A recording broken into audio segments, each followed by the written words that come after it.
que le monde ait jamais connues.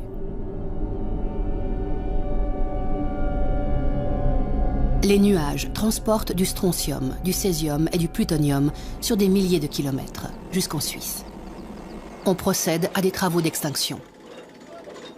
Au risque de leur vie, ces hommes creusent un tunnel pour permettre la construction d'une dalle de béton qui doit empêcher l'effondrement du réacteur.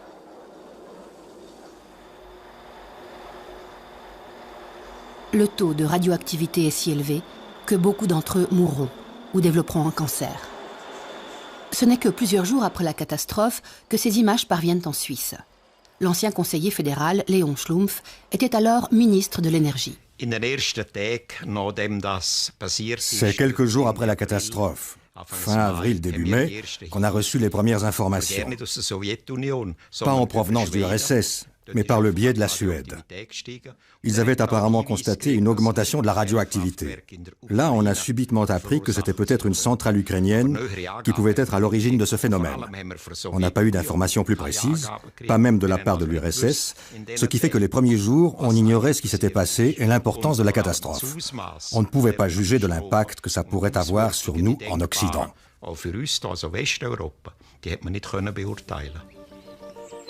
26 avril 1986, une journée de printemps ordinaire. Personne en Suisse ne se doute du danger qui menace. Otto Huber, aujourd'hui décédé, était alors professeur de physique et président de la commission de surveillance de la radioactivité. Après Tchernobyl, il deviendra conseiller du président de la Confédération, Alphonse Egli. Sa femme est médecin. Oui, je m'en souviens très bien. C'était le jour du mariage de notre fille aînée. Mais on ne savait absolument rien. On a fêté toute la nuit et le lundi, mon mari est parti à Fribourg, comme d'habitude. Le soir, il m'a appelé pour me dire qu'il ne rentrerait pas à la maison, qu'il allait à Berne, au bunker, comme il l'appelait, une sorte de cave près du palais fédéral.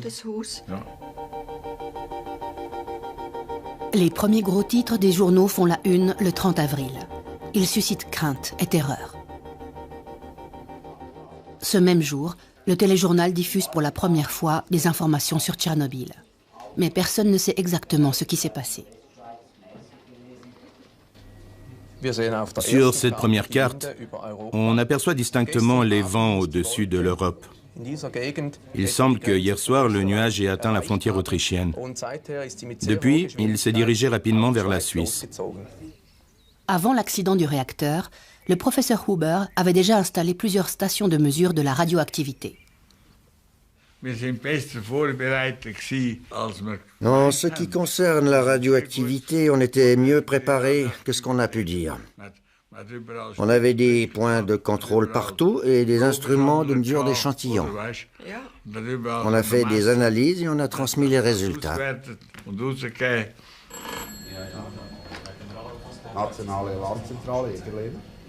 2 mai 1986 à Zurich. Mise en service de la centrale nationale d'alarme. Depuis le bunker du palais fédéral, le professeur Huber supervise l'opération. La ligne téléphonique d'urgence mise en place est vite débordée. Les taux et les valeurs limites de radioactivité provoquent l'inquiétude. Je me souviens que le conseiller fédéral Egli a dit un jour « on n'y comprend rien ». Un jour, on parle de sievert, un autre de Rem, puis de Becquerel. Personne ne sait de quoi on parle. Entre-temps, le niveau de radiation ne cesse d'augmenter. Des échantillons sont prélevés dans tout le pays. Des collaborateurs de l'Institut de recherche de Würenlingen analysent la radioactivité de l'eau, du lait et de l'herbe. Nous mesurons cet échantillon d'herbe à l'aide d'un détecteur en confinement isolé. Nous voyons très clairement que la radioactivité dans l'herbe est sensiblement plus élevée qu'en temps normal. Elle se situe à près de 10 nanocuries par kilo d'herbe. Mais ces valeurs ne représentent pas encore un danger pour la population. La peur de la radioactivité augmente, même si les scientifiques et les autorités font tout pour calmer la population. Le 3 mai, à la radio, Léon Schlumpf, conseiller fédéral, est interrogé sur la nécessité d'un temps de réflexion en matière de centrales nucléaires. D'après ce que nous savons aujourd'hui de l'accident de Tchernobyl, bien que l'enquête soit encore en cours, il n'y aura pas de conséquences sur notre politique énergétique, ni même sur les mesures de sécurité à adopter. On peut être rassuré. Il n'y a aucune raison de s'alarmer par rapport à d'éventuels dangers pour notre pays. Plus tard, on lui reprochera d'avoir minimisé l'affaire. La radio m'a demandé de faire une déclaration à ce moment-là, donc début mai. J'ai bien compris qu'il y avait un réel besoin d'information. Ma déclaration était basée sur le peu de renseignements dont nous disposions. Alors, après coup, on est évidemment venu me dire, quand on a su ce qui s'était passé, « Mais vous avez dit ça !» C'est tout le problème de l'information. À la DSN, division principale de la sécurité des installations nucléaires, à Wurenlingen, la tension monte. En tant que directeur, Roland Nägelin était à l'époque chargé de la sécurité des installations nucléaires. Avec son équipe, il a examiné les mesures à prendre en Suisse, dans cette pièce réservée aux urgences.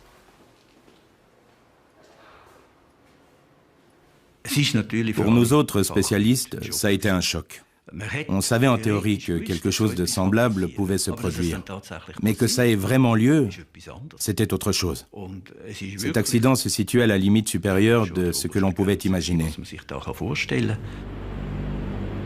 En Biélorussie et en Ukraine, aujourd'hui encore, des millions de personnes vivent dans des régions contaminées par la radioactivité. Pour elles, il ne fait aucun doute que Tchernobyl est la cause de leurs nombreuses maladies.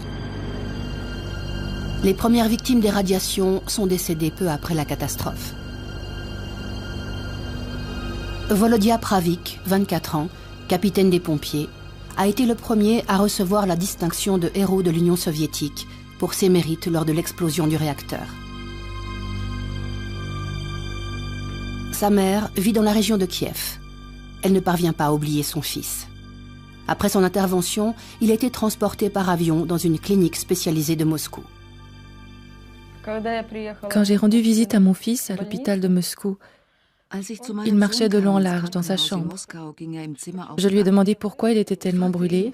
Il était brun foncé, il avait des graves brûlures aux mains. Je lui ai dit « Pourquoi tes mains sont tellement brûlées ?» Il m'a répondu « Tu sais maman, quand j'ai grimpé sur le toit du réacteur, j'ai tout de suite compris qu'une énorme catastrophe s'était produite. Des morceaux de graphite brillaient partout. On a essayé de les éteindre, puis après on les a jetés depuis le toit.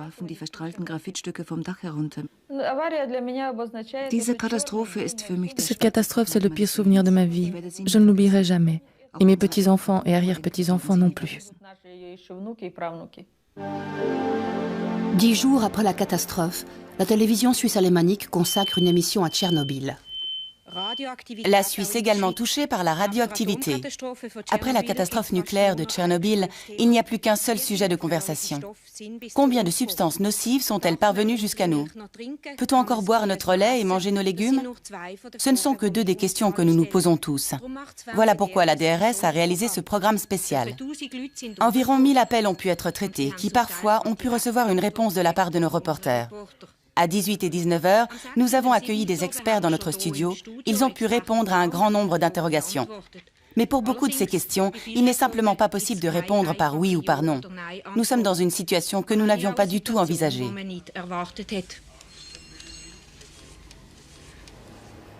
Quand le nuage est arrivé, les gens ont bien sûr été très ébranlés.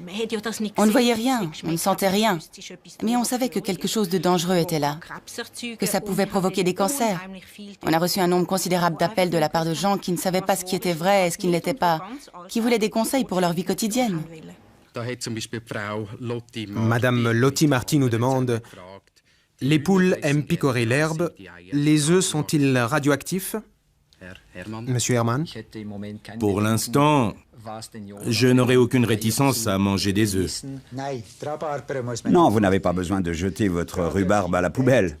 La radioactivité se présente sous forme de poussière à la surface de la plante. En la lavant et en l'épluchant, on élimine la radioactivité. Selon toute vraisemblance, les yaourts sont déjà chargés en iode et en césium. Les mesures n'ont pas encore été effectuées. Elles le seront ce soir. Tout ce que nous savons, c'est qu'il n'y a pas de degré de radioactivité qui soit équivalent au risque zéro. Nos valeurs limites sont basées sur des éléments juridiques et politiques auxquels nous nous adaptons.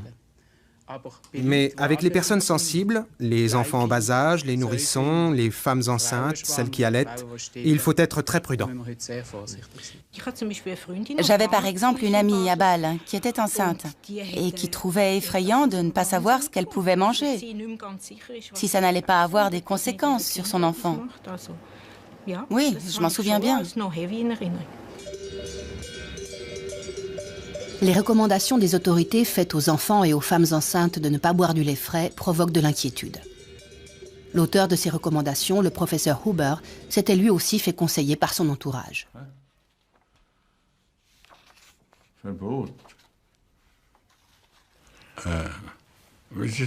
Comment c'était déjà?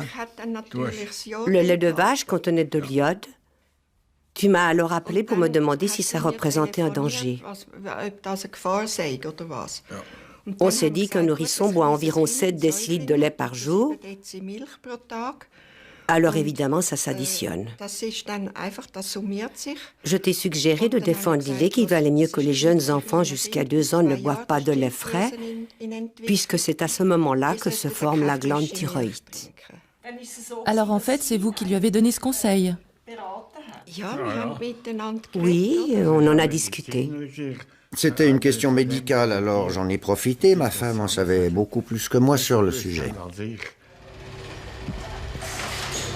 L'inquiétude augmente. En mai, on assiste à une ruée sur le lait en poudre.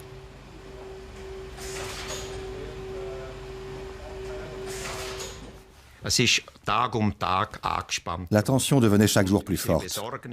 Nos inquiétudes grandissaient jour après jour. Grâce aux stations de contrôle réparties en Suisse, nous nous sommes rendus compte que la radioactivité avait aussi augmenté dans notre pays, ce qui nous créait beaucoup de soucis.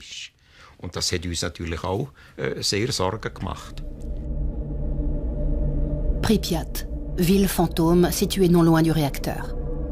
Les autorités soviétiques ont procédé trop tard à l'évacuation de ces 50 000 habitants. Ceux-ci n'ont pu emporter que le strict nécessaire. Ils ne pourront plus jamais retourner dans leur logement fortement irradié. Depuis 20 ans, toute vie a disparu de ces lieux.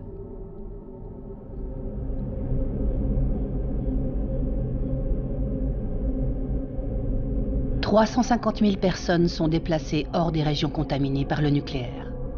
Certaines souffriront toute leur vie des conséquences de la radioactivité.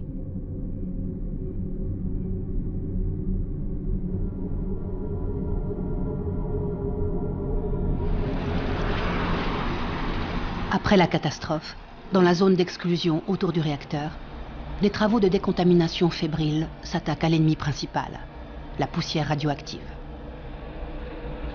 Des camions déversent leurs déchets n'importe où à l'intérieur de cette zone. Stockage définitif. Des cités entières sont rasées. Le risque d'incendie est important et il faut à tout prix éviter une nouvelle contamination de l'air.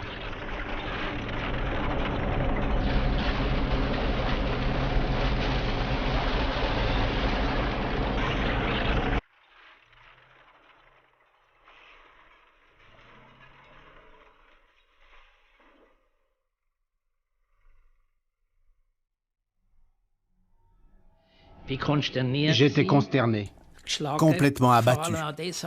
Surtout que nous avions en Suisse 5 centrales nucléaires en activité, notamment celle de Gösgen, que j'avais soutenue, dont j'avais encouragé la construction. Je me suis donc posé la question, est-ce que je suis sur le bon chemin? Est-ce que je peux continuer ainsi? Est-ce que l'homme peut supporter cette technologie? Après avoir profondément réfléchi, je me suis dit, c'est Tchernobyl qui a échoué, pas la technologie nucléaire.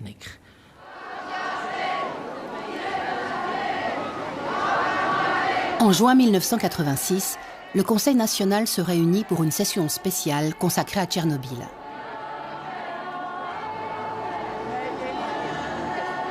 L'accident du réacteur bouleverse la Suisse.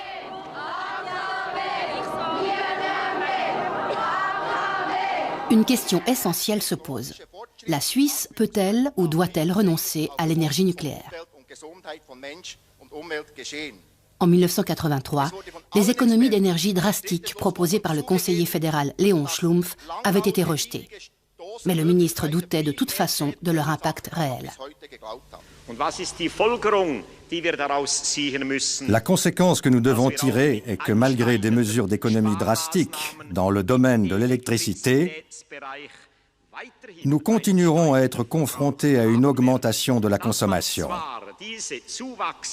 Nous pouvons réduire ce taux de croissance, mais pas suffisamment pour nous permettre de renoncer à l'apport énergétique de nos 5 centrales nucléaires.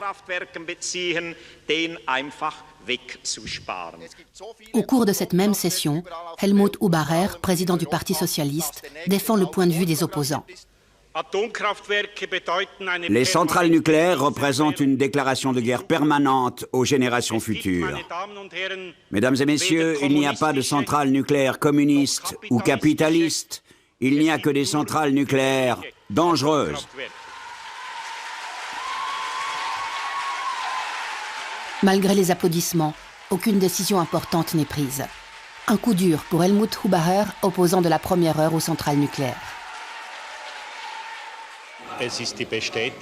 C'est la confirmation que les choses continuent comme par le passé, que nous n'avons affaire qu'à de belles paroles. Je suis déçu par le manque de courage et d'esprit critique de notre gouvernement. En 1975, 11 ans avant Tchernobyl, Hubacher militait déjà aux côtés des premiers occupants du site de Kaiser Augst. Les travaux d'excavation de la nouvelle centrale atomique venaient de commencer.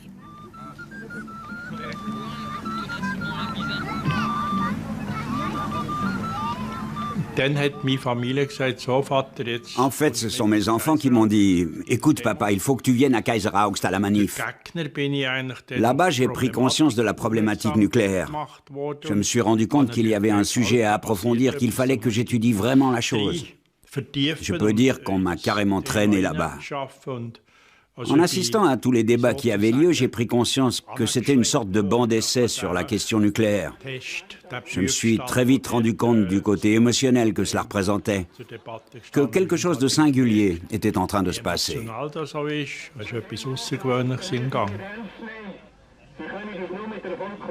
Durant les années qui suivent, les participants aux manifestations antinucléaires sont de plus en plus nombreux, à Kaiser Augst comme à Gösgen. Bien avant Tchernobyl, l'énergie atomique subit les feux de la critique, notamment à Gösgen en 1977, lors de la marche de protestation de la Pentecôte. Nous manifestons contre la politique du fait accompli.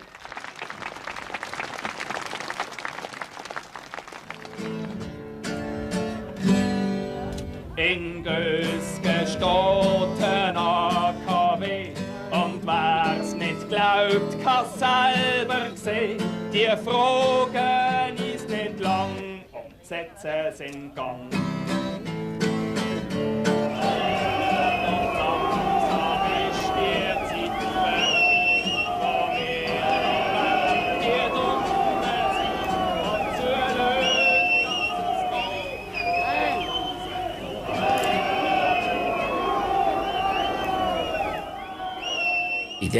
Dans cette région, je dois bien le reconnaître, on a assisté à un véritable soulèvement de la population.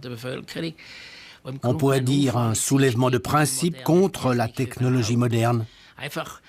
À partir de Kaiser Augst et d'autres exemples, ces gens ont eu l'impression que la technique ne protégeait pas l'homme, mais qu'elle lui était nuisible, qu'elle nous dépassait. C'était la confrontation écologie-économie.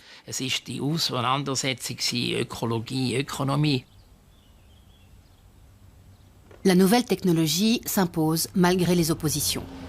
En mai 1981, Gösgen est inauguré officiellement par Michael Cohn, directeur de son conseil d'administration. Nous ne misons pas exclusivement sur le nucléaire. Mais avec Gösgen, nous présentons une solution pratique et responsable. Il faut savoir que ces 5 centrales nucléaires représentaient environ 40% de la consommation d'électricité suisse. Abandonner cette filière, donc mettre ces centrales à l'arrêt, n'était simplement pas possible. Mais si leur exploitation avait représenté un grave danger, alors on aurait dû le faire, indépendamment des conséquences énergétiques.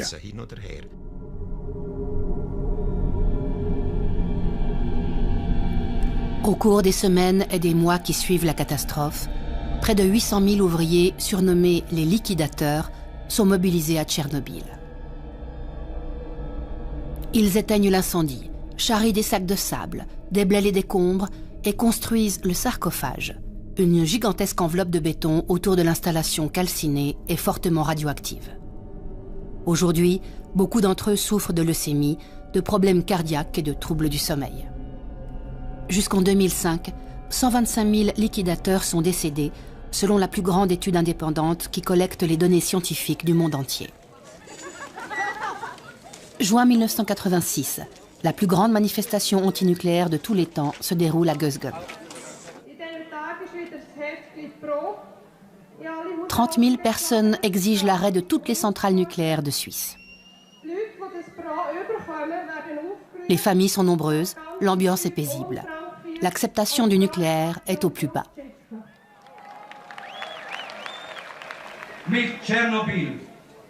Avec Tchernobyl, nous avons eu la preuve que l'exploitation pacifique de la puissance atomique est une illusion, une chimère de l'être humain.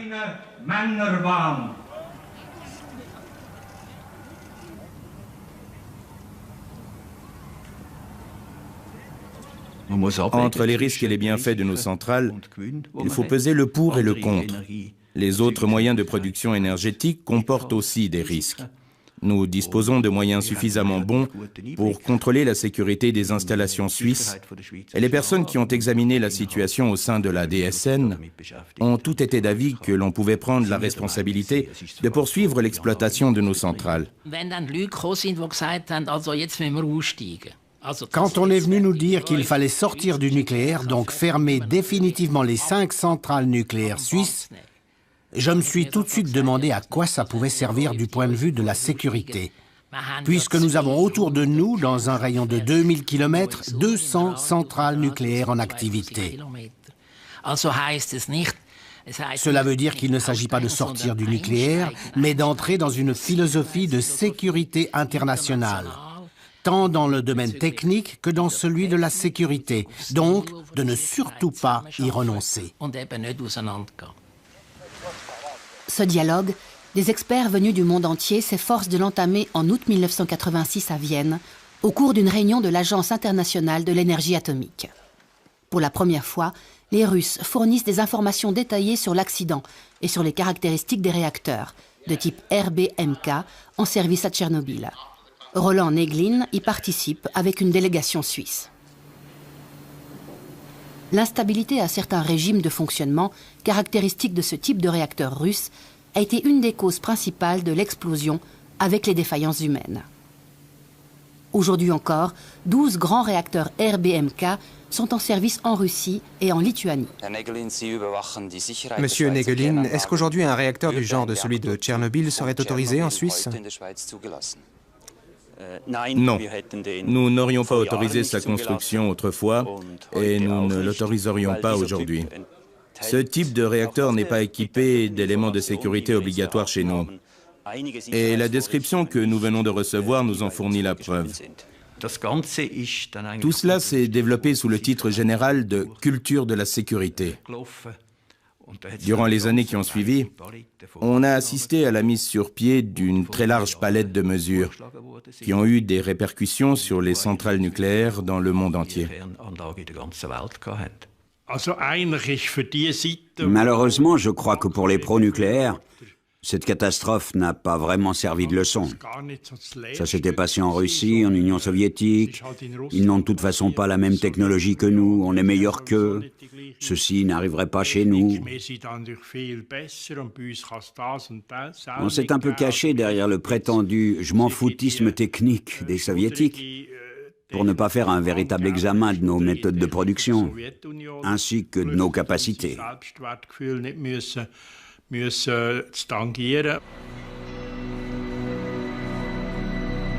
Le Tessin est le canton le plus touché par les retombées radioactives. C'est ici que les pluies ont été les plus abondantes. En été 86, la situation est très tendue. La radio et la télévision diffusent 2 fois par jour des informations sur les taux de radioactivité. Les femmes enceintes se sentent particulièrement concernées. Elles sont inquiètes. Les demandes d'interruption de grossesse affluent à l'Office cantonal de la santé de Bellinzone.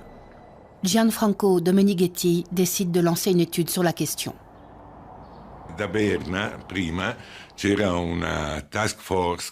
À Berne, on avait mis sur pied un groupe de travail spécial qui avait pour mission d'informer la population sur les dangers dus à l'accident du réacteur.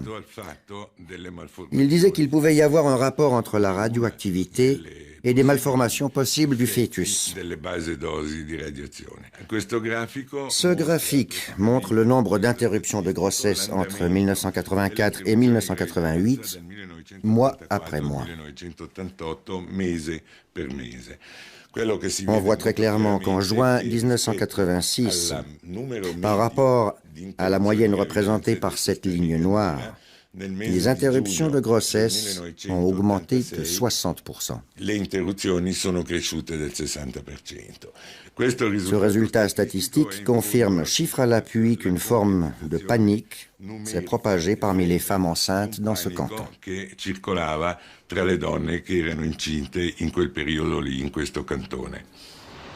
Une panique qui aurait sans doute pu être évitée. Par la suite, l'information s'est améliorée. Nous avons pris un certain nombre d'initiatives, notamment interpellé l'Agence internationale de l'énergie atomique à Vienne, où nous avons, au nom du Conseil fédéral, déposé un certain nombre de postulats. L'un de ceux-ci était l'amélioration de la communication et de l'information, mesure également applicable à l'intérieur du pays. Il faut reconnaître que dès le moment où on a disposé de renseignements, je parle bien sûr de renseignements fiables, on aurait dû informer davantage la population. La situation est nouvelle et difficile pour les autorités. Elles recommandent la prudence en ce qui concerne la consommation de viande et de lait. De fait, les doses de radiation ne sont pas alarmantes. Malgré tout, les autorités recommandent de laver soigneusement légumes et salades, avec pour conséquence une chute des prix. Les Suisses diminuent leur consommation de salade d'un quart et celle d'épinards de moitié. Les autorités sont confrontées à un nouveau problème. Des producteurs en colère exigent de la Confédération une indemnisation de l'ordre de plusieurs millions de francs. C'est uniquement dans les champignons et dans certains poissons du Tessin que le taux de radioactivité est critique. Les pêcheurs du lac de Lugano sont frappés d'une interdiction totale de la pêche. 2 ans après Tchernobyl, les valeurs de radioactivité en Suisse sont revenues à la normale. Mais l'accident n'est pas oublié. Un groupe d'experts examine la possibilité de sortir du nucléaire. Publiée en 1988, leur étude aboutit à la conclusion que l'abandon du nucléaire est réalisable, mais uniquement à condition d'appliquer une politique d'économie stricte et de promouvoir une utilisation efficace de l'énergie. Les résultats de cette étude suscitent un débat animé. Mais elle n'a que peu d'influence sur la politique énergétique. C'est alors que se produit ce que personne n'attendait. Les politiciens bourgeois entendent mettre fin au projet de centrale nucléaire de Kaiser-Augst, initié 20 ans plus tôt. Même si on est convaincu que ce projet doit être réalisé, et toutes les personnes présentes ici ne sont pas celles qui sont responsables du blocage actuel de ce chantier, au contraire, elles étaient toutes de l'avis que cette centrale devait être construite, il faut bien convenir, si on est réaliste, que ce projet ne peut pas être concrétisé, qu'il doit donc être abandonné et enterré.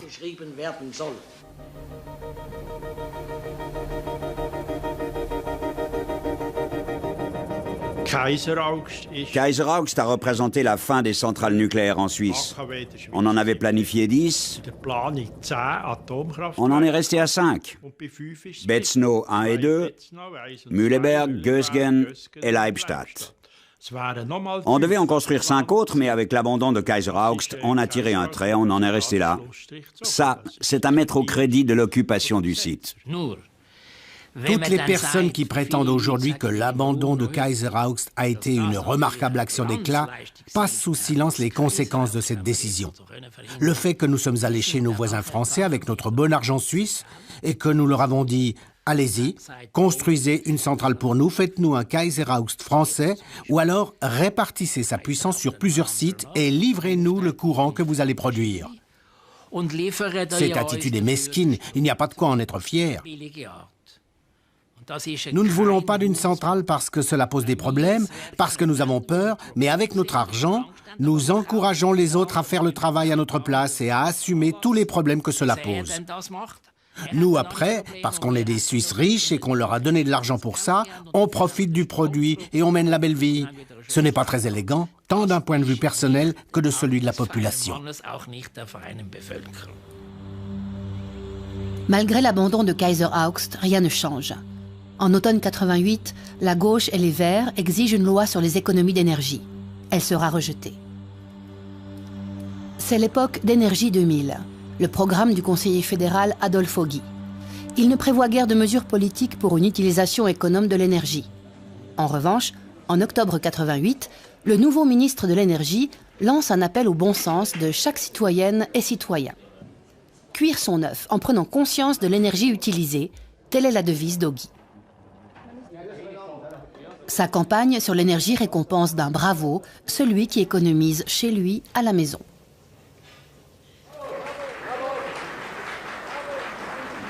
Le peuple suisse a désormais l'occasion de montrer qu'il n'est pas seulement fort en parole, mais aussi en actes.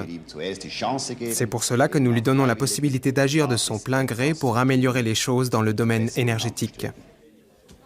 Pour les opposants aux centrales nucléaires, ces actions d'économie individuelle ne vont pas assez loin. Ils veulent sortir du nucléaire. Helmut Hubacher est membre du comité d'initiative. L'initiative Sortir du nucléaire nous semble être une proposition active pour modifier la politique énergétique. Non seulement pour la poursuivre en instaurant une phase de réflexion, mais pour essayer de provoquer un véritable changement de cette politique.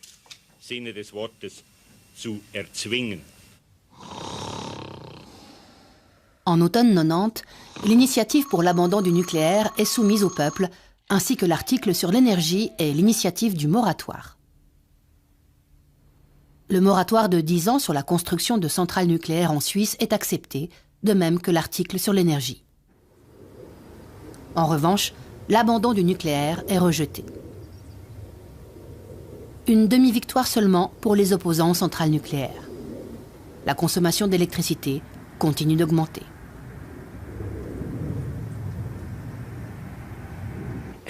Une stratégie d'économie d'énergie a besoin d'un soutien politique. Le citoyen doit y participer. Les hommes et les femmes doivent se sentir concernés. Le jour de la votation, quand les gens doivent décider s'ils veulent ou non un nouvel impôt et que la majorité dit non, eh bien si cette majorité l'emporte, là, on est bien obligé d'accepter le verdict, d'accepter l'homme tel qu'il est. Moi, je prétends que nos amis les Verts font une erreur fondamentale, celle de s'adresser à l'homme tel qu'il devrait être, ce qu'il n'est pas.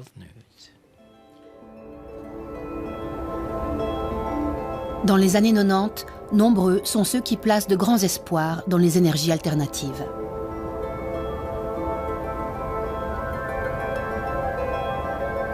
Selon les dernières prévisions, leur contribution à notre approvisionnement en électricité pourrait augmenter de 3% aujourd'hui à 10% d'ici 2035.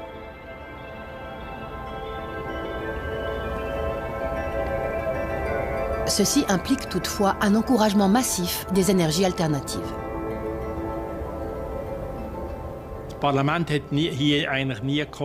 Le Parlement n'a jamais réussi à se décider pour une politique énergétique cohérente. C'est une caractéristique suisse. On se méfie de l'État, on ne s'engage qu'à moitié. On devrait, mais on n'en a pas vraiment envie. C'est sans doute pour ça que dans le domaine des sources d'énergie alternatives, on a régressé. Il n'y avait pas suffisamment de pression pour que l'on encourage ces technologies.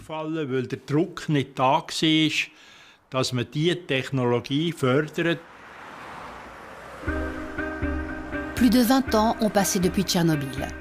En Suisse, la consommation d'électricité et de pétrole ne cesse de croître. Les réserves en or noir diminuent et le robinet d'approvisionnement en gaz naturel pourrait être coupé. Le CO2 influence le changement climatique.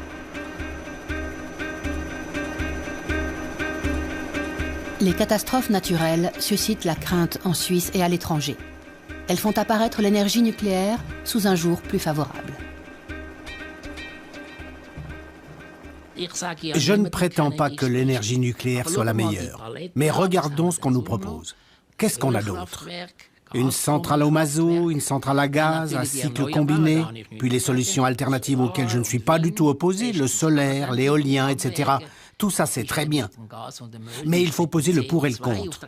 Pour le gaz et le mazout, qu'en est-il du CO2, par exemple? D'un côté, on a mis en place une politique pour le CO2.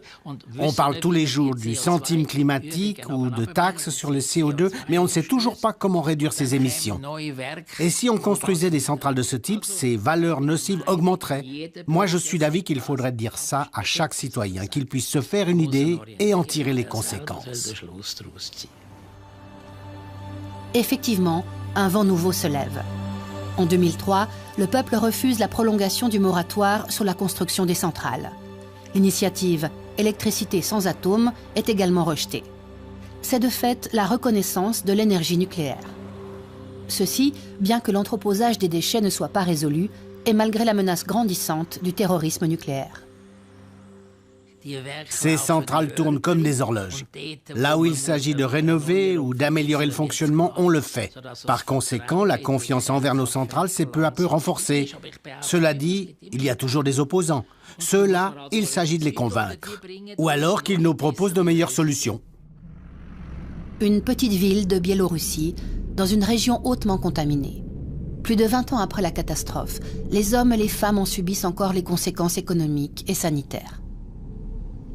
La plus grande partie de la radioactivité est ingérée avec la nourriture. Les produits qui poussent dans les jardins, mais aussi les champignons, les baies, le gibier, le poisson et le lait. La population des campagnes est pauvre et les produits alimentaires d'importation sains coûtent très cher. Dans cette contrée perdue, non loin du réacteur, de nombreuses organisations internationales d'entraide, dont quelques Suisses, sont présentes. Dans un club réservé aux mères, les femmes apprennent à préparer fruits et légumes pour les décontaminer.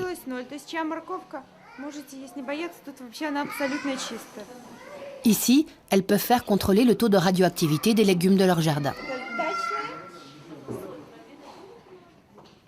Après la catastrophe, la clinique de la ville biélorusse de Gomel a enregistré une augmentation dramatique des cancers de la thyroïde chez les enfants. Aujourd'hui encore, ils sont nettement plus vulnérables aux maladies qu'avant la catastrophe. Pour des raisons inexpliquées, cette fillette et sa mère perdent leurs cheveux. Presque tous les enfants ont un système immunitaire déficient. Selon le dernier rapport de l'Agence internationale de l'énergie, les conséquences sanitaires de Tchernobyl seraient nettement moins graves que ce qu'on pensait jusqu'ici. Cet avis n'est pas partagé par les mères qui fréquentent cet hôpital. Chez nous, en Biélorussie, tous les enfants sont affaiblis. Nous pensons que c'est à cause de Tchernobyl. Les enfants n'ont pratiquement pas de défense immunitaire. Ils souffrent d'immunodéficience. Les conséquences de la catastrophe sur la santé sont incertaines. Elles sont difficiles à prouver.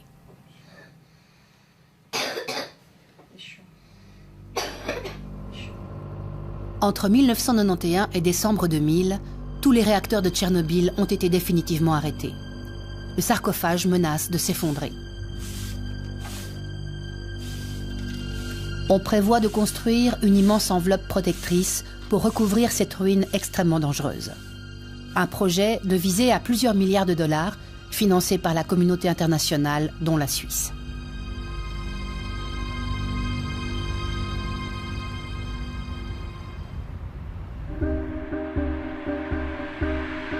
En Suisse, Tchernobyl est presque oublié.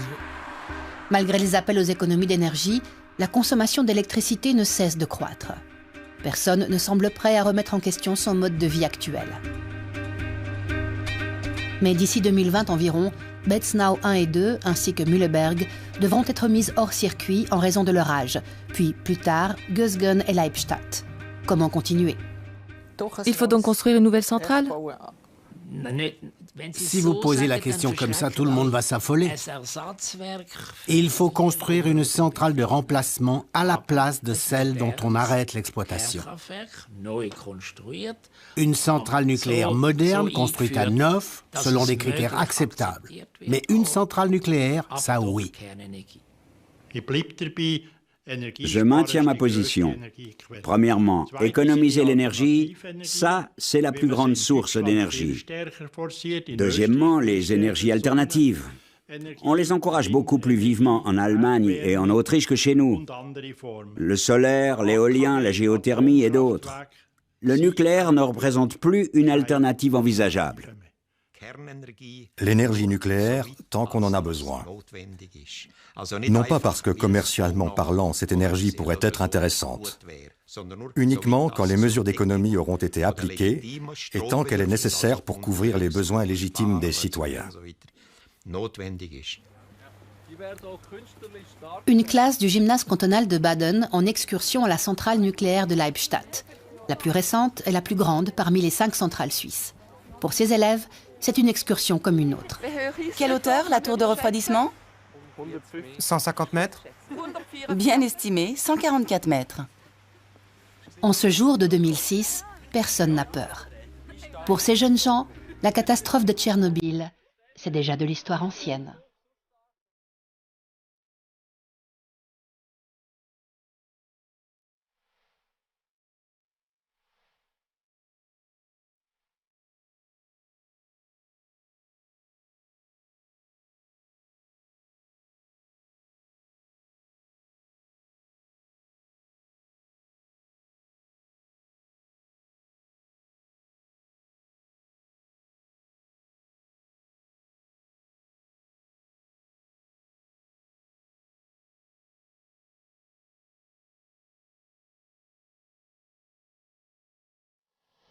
Vous souhaitez revoir ce documentaire ou le faire connaître à vos proches? Retrouvez-le dans son intégralité, gratuitement, sur notre site www.ledoc.ch.